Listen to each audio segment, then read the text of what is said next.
네, 일본 언론들은 한미 정상회담에서 북한 등에 대응한 한미일 3국 협력의 중요성을 강조했다고 일제히 전했습니다. 특히 오늘 오후 일본에 도착하는 바이든 대통령이 기시다 총리와 한일 관계 현안에 대해 어떤 의견을 나눌지 주목하고 있습니다.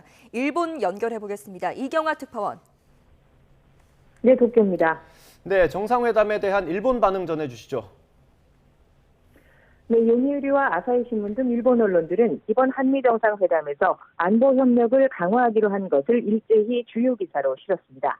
북한의 핵과 미사일 위협에 대응해 합동 군사 훈련을 확대하기로 한 점 등에 주목했는데요. 안보 협력과 함께 경제 분야에서 미국이 주도하는 인도태평양 경제 프레임워크 IPEF에 한국이 참가하기로 했다고 전했습니다. 중국을 염두에 두고 반도체 등 핵심 물자의 안정적인 공급망을 확보하기 위한 것으로 그 의미를 분석했습니다. 특히 일본 언론들은 한미일 3국 협력의 중요성을 강조한 바이든 대통령의 발언을 비중 있게 실었습니다.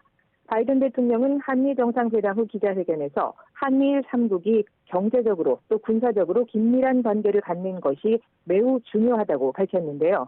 아사히 신문은 이와 관련해 미국 정부 고위 관계자가 정상회담 전 화상회견을 통해 미국은 한일 관계 개선을 강하게 지지한다고 밝혔다고 보도했습니다.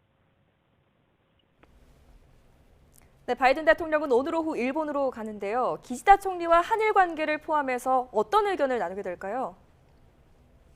네, 바이든 대통령은 오늘 오후 일본에 도착한 뒤 별도 일정 없이 숙소에 머물 예정입니다. 내일 오전 기시다 총리와의 정상회담과 공동 기자회견이 예정돼 있고 오후에는 일본인 납치 피해자 가족들과도 만납니다. 그 뒤 바이든 대통령은 미국 주도의 IPEF 출범을 공식 선언하고 기시다 총리와 만찬을 갖는데요. 이어지는 만남 속에 한일 관계에 대해서도 미일 정상 간 논의가 자연스럽게 이루어질 것으로 보입니다. 바이든 대통령은 오바마 정권 당시 부통령으로서 역사 문제를 둘러싼 한일 갈등을 지켜본 경험이 있습니다. 당시 미국이 한미일 3국 협력을 강조하면서 양국 관계 개선을 요구한 것이 한일 위안부 합의를 만들어내는 데 영향을 미쳤는데요. 이번에 바이든 대통령이 기시다 총리를 만나 관계 개선을 촉구하는 원론적인 입장 외에 강제동원 등 과거사 현안까지 언급할지는 불투명합니다. 기시다 총리는 급변하는 국제정세 속에 한미일 협력은 어느 때보다 중요하다며 한일 관계 개선을 더 기다릴 수 없다고 밝힌 바 있습니다.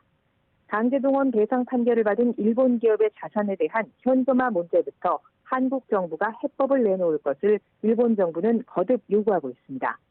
이에 대해 지난달 일본을 찾은 한일정책협의단 등 우리 정부는 양국과 피해 당사자 모두 받아들일 수 있는 해법을 외교 협의를 통해 찾아가자는 입장입니다.